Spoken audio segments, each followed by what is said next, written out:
Here. Counselor Walton. Counselor Allemond. Here. Counselor Smith. And Counselor Harden. Here. All right. Great. So Walton and Smith are absent. Yep. Mr. Walton said he's going to be here in 5 minutes. So, we'll go ahead and start. Is there a motion to dispense with the reading of the minutes and approve them as distributed? So moved. Okay, good. Made the motion. Councilor Allemond seconded. Any questions, comments? Thank you for your continued work on the minutes. We don't say thank you enough.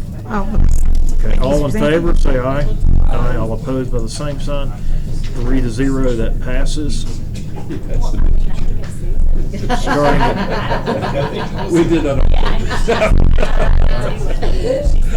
starting at the top, 250417, 18th Street Revitalization Project. Sounds good.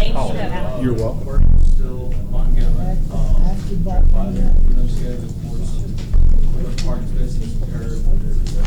Still just working there. It is a potential change coming up. There's a mid-block crossing, pedestrian crossing. As it's currently designed, there's a post on each side of the road, signal on it. We're looking at changing that to a on one side with a mast on, similar to those traffic signals. It is totally complex.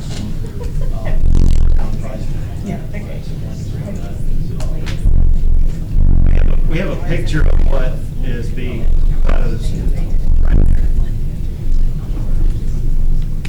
Similar to Brookwood Village, in front of Brookwood Village, where there's a... So this is for pedestrian crossing. I know. Isn't there a pedestrian crossing? No. There is, but it's also a traffic light too. This is pedestrian only. Okay. Then it wouldn't have the lights. It would have the lights, since it's a mid-block crossing right there. Can you explain what it was We're going to adding be? the traffic light, Just flashy. Just slow down. Yeah. not a... So we're not gonna, it's not gonna, by pushing, it's not gonna turn red and stop them. If you push it, it's going to stop them. Right, so the current sign, flash. there is a post with a light on it on either side of the road. And we're looking at going to just one post on the outside of the road with the mast arm over it. And not the other side? No, they would be on both sides. There's just not one in the middle. The thing that we're doing now is bringing the mast arm over the road. It used to be, in the current plan, there was a pole on one side, on either side of the road, and one in the middle Oh, with lights Okay. that would flash. Now we're getting rid of the one in the middle and bringing the lights over with mast arms. Okay, my only question, is this in the plan? No. Then why are we doing this now? Utility conflicts, so, Utility conflicts. yeah. What does that have to do with the mid-walk? Because the post wouldn't have a foundation and all that, so I think it's the sewer line that runs right under there that we're trying to stay away from.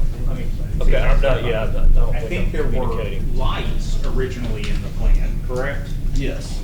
All we're changing, all they're proposing to change is how those lights are, what posts they're being put on because of utility work. Correct. Okay. The lights are not new, just how, the posts that they're going on. And there wasn't going to be a horizontal element. Right. So instead of being 3 posts, each with a light, now they're hanging over. Okay. In other words, there would have been one in the middle yeah. and Yeah. on the outsides. Where the sign is in that picture, there would be a flashing light along with, where on the far side, there would also be a flashing light there. So we move those to the middle of the road. There's only one. Is that what it's gonna look like? Pretty much, yeah. Because I personally just, I don't like it, but I guess there's nothing we can do at this point. I wanted a clean look down 18th Street. This just doesn't do that, but. if It there's could be not- safer and more visibility and slowing traffic down coming in 18th from Oak Mountain. There may be another option that includes a shallower foundation for the for the pole in the middle. So Yeah. I'm not sure where y'all are on. Yeah, we're still looking at that. Okay. Well, that is my thoughts, but really nothing we can do, just a report. Well, I mean, so hearing that, I think Hollis will take that and go to Jefferson County. The problem is there's a sanitary sewer line that runs right down the middle of the road, where that pedestrian pole was going to go with the flashing light. And so we were just going to, they were trying to eliminate it altogether. But hearing what you've said, they will see if they can put in a shallow foundation for the pole, like is what's currently on the plans, and see if Jefferson County will allow them to install that on top of the existing line, sanitary sewer line. Okay. Okay, any other questions?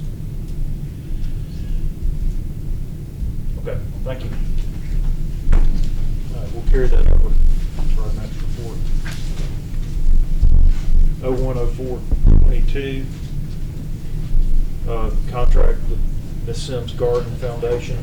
I'm going to ask that Alex give us a report here. Yeah, so, and I apologize that I wasn't at the last committee meeting, but since then, Amy and I have had a conversation to make sure that we're all on the same page about what's going to happen, and she and I were on the same page, so I'm going to explain it. You tell me if I get anything wrong. So, what we are doing is the contract that Amy's created, the 501c3. The contract will then be between the city and that entity. The city will make its lump sum payment just like we do to other 501c3s. 501c3 will then do whatever needs to be done to the property with that money plus the money that they fundraise, and what this will better allow them to fundraise and use that money. So that all that's good. Then there was the issue of the fifth parcel that I know came up last time. The way the contract has been revised is that the 4 parcels that are, I'll say, completely owned, for lack of a better term, those are included in it, and then there is a triggering provision in the contract that once the 5th one gets cleared up, and we are working on that between the 2 attorneys, that once that gets cleared up, then that 5th one automatically gets included into the contract. But that way the contract doesn't get held up while that process is going on, because that's going to take a little while, potentially. And so this way we can go ahead and get the contract in place, and then let them do whatever they need to do, and then that 5th parcel just gets rolled in at the appropriate time. So if Mr. Kendrick has met with the other attorney, they've worked through stuff and are continuing to work through the issue with the deed, and so I would say if y'all will go, I would request that y'all go ahead and send this out for council next week, and then we can approve the contract, which works with keeping Amy's schedule and getting all of that in place by the appropriate time. When does the contract with Birmingham Southern end? End of this month. So by approving this, getting this approved at our last meeting in May, the next meeting, that would fit with that timeline. That's what we're trying to make sure we stay on task about. Do we make a motion without recommendation at this point, or? No, you can send it out. You send it out for Approve the approval. contract for approval. I'd like to make a motion to send out contract for approval. Okay. Okay, Councilor Allen made the motion. Councilor Waltney seconded the motion. Sure. Any other questions, comments? I'm sorry, I missed that. I was. Carlos Alomar Alomar first. and who? John Harden second. Okay, to sit Okay. down. I'm sorry, Andy Walton. Was the second? Waltney. I didn't know he was here. I just heard voice. All right. You have him present. I will. Yeah, he's here. Yep.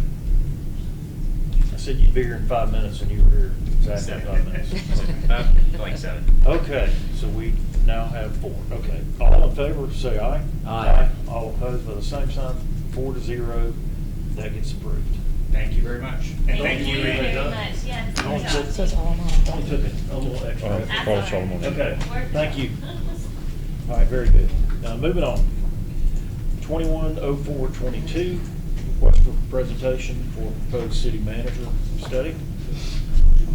Mayor and All right, Mr. White, just notice that now. Okay, so we are, Thank you, sir. I think, just go over sort of what we're doing. We're going to create, as we said in the council meeting, we're creating an ad hoc committee that will be looking into this and reporting back to this committee. This is going to be obviously a long process to work through over the course of probably about the next year or so.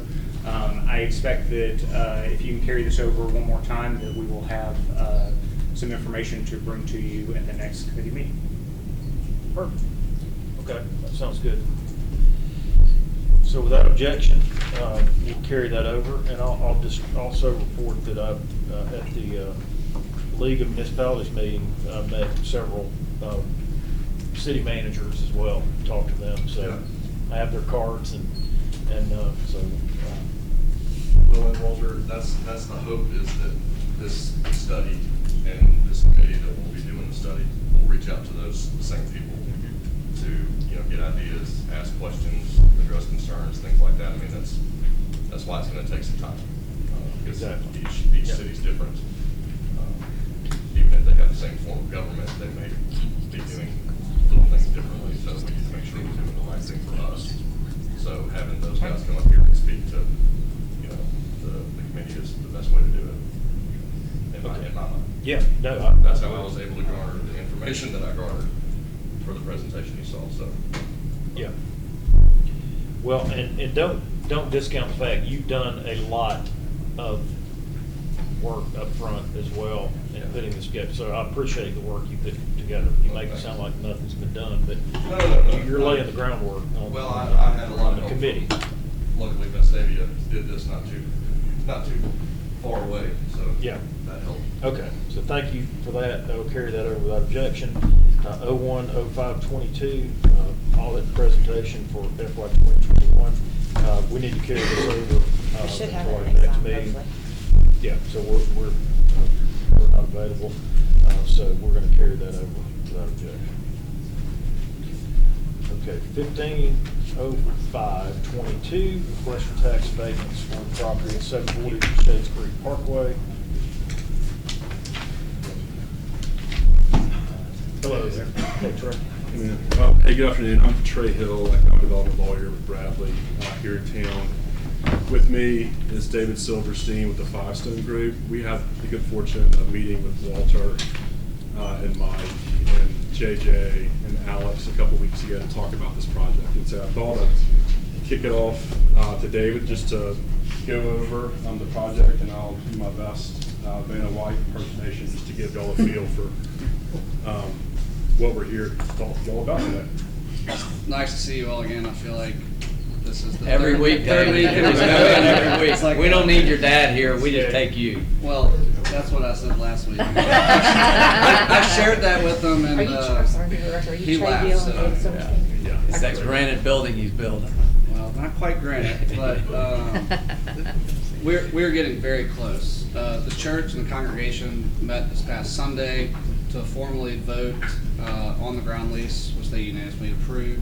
We also have a construction easement and small encroachment agreement that we've negotiated with their council. They've also unanimously approved that. We are less than 2 weeks out from having 100% construction documents from KPS. The reason that we are here today is, again, I know a lot of you know about this project that started 2.5 years ago. When we first got construction pricing back in August of 20, since that time, the development plan has not changed. The size of the building has remained consistent. The site plan has remained consistent. We've worked judiciously with Shoal to try to figure out what we can do with this site because of the topographical changes or challenges that it has. I know that, again, a lot of you are familiar with the site. So we've got Shades Creek Parkway and Lucky Drive, and the site it goes straight uphill. So we're having to move a lot of dirt. We're having to put in a tremendous amount of retaining walls, and about 15% of our budget alone is on site work. I will quote my dad. He's not here, but he always says, you the cost of projects are really impacted by what you put in the ground, the foundations, and we have tried to be as cost effective with that as we can while maintaining the stability of the site. So again, you know, the rents can only chase so much and hold up with the model, and since August, the construction pricing again has gone up over $51 a square foot in just hard costs. That doesn't include permitting fees, impact fees, contingencies that we've tried to maintain, because as we all know in today's world with the pandemic and what's going on over in Ukraine, price is just escalating by tremendous amounts. For example, from August of 21 to February of 20, masonry work went up 25%, metals went up 10%, woods, plastic, and composites went up 42%, HVAC equipment up 30%. So, you know, construction plans are just being heavily impacted, and we've tried to do everything we can. Ground leases are done, our tenants are fully committed, we've got all those leases. They're not signed yet because we're waiting for, we're going to have a closing mid-June, which is another good point. One of our tenants and our construction lender, at the beginning of this process, we had negotiated a term sheet, very favorable financing. You know, interest rates in the next Fed meeting, I believe, is at June 14th or June 15th, anticipated going up another 0.5 percentage point. So we've done all we can, and so we're trying to get closed prior to that next Fed meeting so that this project can stay on course and be viable. So I'll let Trey kind of dive into what type of impact this project would have on the city of Homewood, considering that there have been no taxes produced from the site. Everything that comes online post-development is net new dollars for the city. Yeah, thank you, Dave. That's a great point to start off with. So the site is currently owned by the Lutheran Church, and so as a church, it's been property tax exempt, not all on Homewood's property tax roll. So every new dollar that's coming online will be one new dollar that the city didn't have before this project. So there is going to be a tremendous economic impact for the city of Homewood. We engaged the Birmingham Business Alliance to put together an impact analysis. We had an analysis that we shared with Walter and the team a couple weeks ago that had a 10-year property tax abatement request. As good stewards of taxpayer dollars like Homewood always is, they've come back and suggested a 5-year property tax abatement. The non-educational portion of Homewood taxes, along with the non-educational portion of the sales and use taxes on purchases of construction materials and equipment. So that's 1% of Homewood's 4%. Would not be abated. That's the educational portion. And so with the two tenants that the building would look to move in, First Bank and the Welch Group, we're looking at about 90 direct jobs, and these are very high-paying, $173,000 average jobs, along with about 70 spin-off jobs. So the BBA takes the direct jobs and direct payroll, and they apply indirect multipliers. And so you've got a 70 job spin-off. But that would be if you're coming from another city. That's 70 They're coming from spin-off. Both of these tenants are coming from outside Yeah, the city but limits. the spin-off is not going to be affecting us. in my That's opinion. significant. I'm relying on the BBA. That's a Yeah. good point. I mean, if you're bringing them from Nashville, yeah, I mean, every job takes 1.5 extras, but Yeah. when they're coming from one other municipality, I don't, anyway. Okay, Yeah. keep going. So what we've done is, what the BBA did was to take out the tax abatement savings, the estimated non-educational portion on 5 years worth of city property tax, and the non-educational portion of city sales and use tax on those purchases during construction materials, and run that out over a 20-year period. And the result is that the net benefit would be a tax revenue generation for the city of Homewood to the tune of $1,150,000 over that period. And so it's a significant tax savings, I think, on a property that has generated literally no tax revenue for the city up to this point.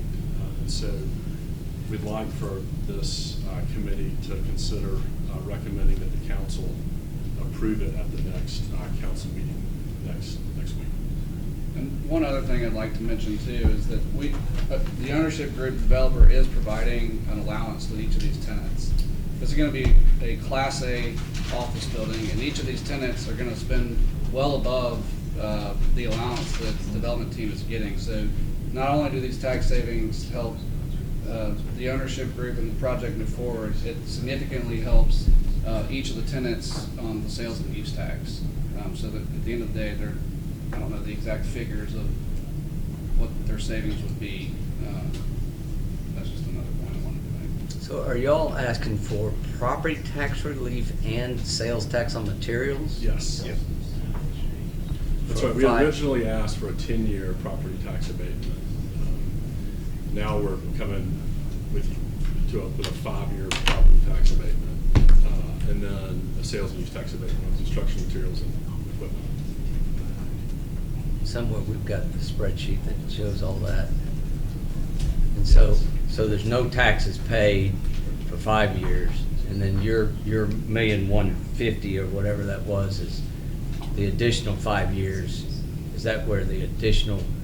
Well, so there actually would be taxes paid even in the first 5 years. By statute, you can only abate the non-educational portion of that, which is roughly half. The schools would be getting. Schools will be getting significant tax revenue. So that's the $1,150,000 you're talking about. I didn't follow that, what that number meant. That's a portion of it,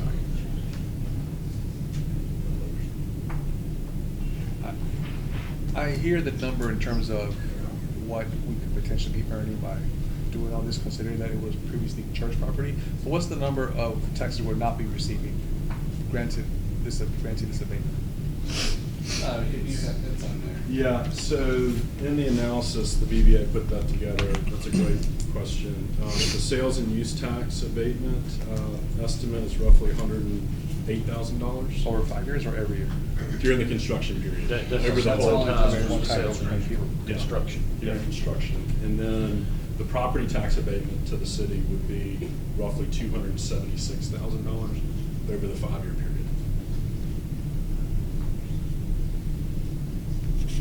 Thank you. I'll just point this out, because I think it's, in my mind, important to know something about this project that's not true of other projects that are just generating property tax, which I've always been sort of skeptical of tax abatements on property tax when that's the only thing they're generating. What's unique about this project to me, it doesn't have to be to anybody else, but to me is this is land that is not generating any tax currently, and is land that will generate tax even with the abatement for schools over the next 5 years, and then will generate tax for all of us from that point forward. But for the next 5 years, it's going to get the schools a pretty good amount of money on some land that is not current, that they're not currently getting any money for. And so, to me, that's the justification. We didn't even really get them to the table. The guys building that hotel, they kept calling me because they wanted the same thing, and we just kind of ignored them. And so I want to always be consistent. But David, the biggest question I have is, how do you benefit by getting a tax abatement? The tenants are paying it anyway. No, it's a full-service lease. No, under these leases, the landlord is obligated to pay ad valorem taxes. But they reimburse you after Potentially. Potentially, they With the don't rental always. price. So there's an expense stop under the lease, Yeah. but that's not guaranteed that they're going to reimburse us. I mean, You'd be the first one I'd see. You set the rent amount. I mean, usually they reimburse you everything over the base year. It depends on how you structure your lease. well, our leases are structured favorably because for both the ownership and, I mean, he can argue that as a real estate guy, but we've worked very closely with both Welch and First Bank as our partners in this transaction. Right. So, Right. Yeah, I mean, I'm trying to find a way to benefit you guys, and I just didn't. The property tax didn't seem to me as big a benefit as the sales tax. well, it's definitely beneficial because it helps get the building operational. And during the first 5-year period. I mean, it significantly helps cash flow and our investors. Not looking for a massive return on this by any means. It's just we haven't gotten our construction pricing back. We have our CDs will be produced in less than 2 weeks, and we're all very anxious to see what those numbers are because the trends have continued to just go up. There's been no plateau effect, and so we're doing the best and everything that we can to try to keep this balanced. And quite frankly, we're not exactly sure that without this, if it really, if the tenants can spend the dollars that they want to on their build outs, and we would probably have to go to the drawing board to figure out what sort of changes to the building that we can make that would be cost effective. The church loves the design of the building. We've hired our landscape architecture from Renta, who's the president of the church council, so it's going to be landscaped appropriately and to the liking of the congregation. So, again, we will have to go to the drawing board and remove things from the budget if the project and pricing comes back and isn't able to go forward. What? So if I can ask a question, sorry. Yeah.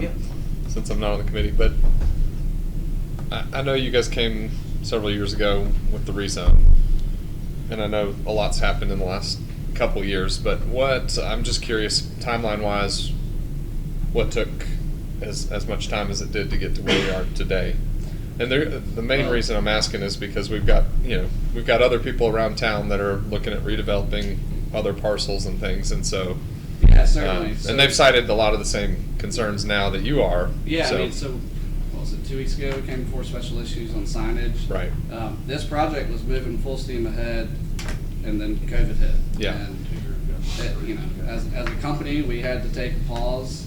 Sure. It was, as John would know, it was hard to get a tenant to make a move anywhere. That's Sure. everything. And, That's the issue. and so we were finally able to secure and find a new home for 2 tenants, and That's the issue. and then it was pricing. Everything just kept going up, and we couldn't feel comfortable signing a guaranteed maximum price with our contractor because there were just so many contingencies for inflation and delivery of materials and scheduling, and we're finally comfortable with the materials in our schedule that we can order and have them delivered on time because we're obligated to deliver this building if the project moves forward to these tenants by a specified date.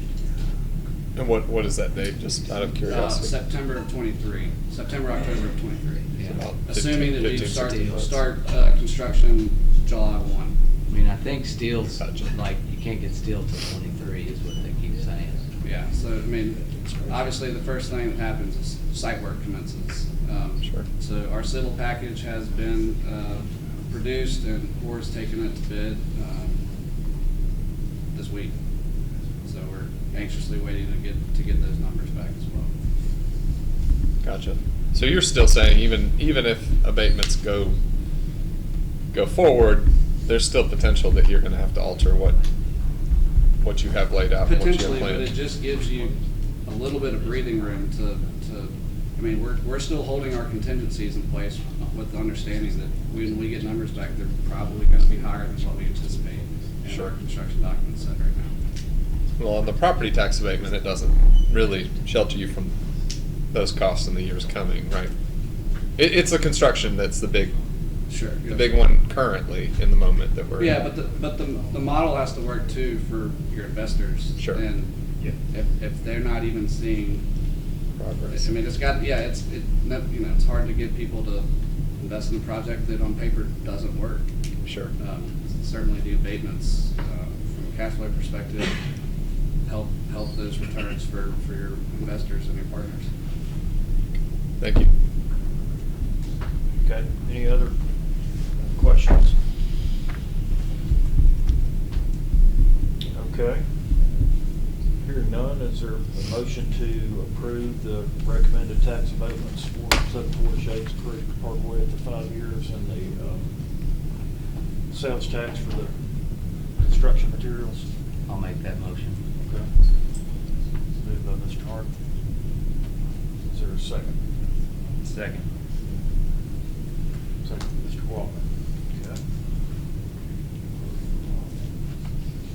And we'll, Mr. Kendrick, I believe, has the agreement, the abatement agreement. Not yet, but I will get it. When I try. Friday. I think I sent it to you Friday. Let me know if you didn't get it. I haven't seen Okay. And this probably, this is just some other information. I don't think it needs to be attached, but we, you know, there's an agreement within Jefferson County that, you know, you don't want Oh, yeah. poaching and things So like we, that. we have there's a- secured a letter from Mayor Woodfin, acknowledging the good neighbor pledge. Did you get one from Mayor McCluskey? Did you go from Mayor Welch? Well, Mayor Welch is your tenant, so if you need Right. to get. His building's actually in Birmingham, it's not. It's in Montclair? Birmingham, yeah, it's in Yeah. Birmingham, so He's the Mayor Woodfin has signed that. He so has, that- we'll have that on Monday at the council And the meeting. the bank's actually legally there in Birmingham, moving out of Blue Lake, I guess. Yeah, and the letter addresses both First Bank and the Welch Group. Yeah. Okay. I will tell y'all, this is really hard to do what they're doing. It's a very tricky, hard process. Well, I Waste of personally time, appreciate the opportunity to present to you guys. I'm off duty next Monday because senior will be back and he can't show up to the meeting and not talk, so. Okay, it's been moved and seconded, all in favor say aye. Aye. All opposed by the same sign. Aye. Oh, are you against? Okay, 3-1. I do have a follow-up question about the letter, it's not related to that, but so that letter is basically for the poaching agreement, that's with consideration that an incentive be given, that it's, I mean, the Mayor Woodfin wrote that letter with the understanding that the city of Homewood may be offering. Yeah, I mean, that was the purpose of getting it ahead of tonight's meeting. Okay, I just wanted to make sure I understood that. Okay, thank you. Yep. Okay, so we'll send all that out before the meeting on Monday. Okay. Thank All you. right, Thank you. Good job, Dan. Any other items that we need to discuss? Hearing none, we are adjourned.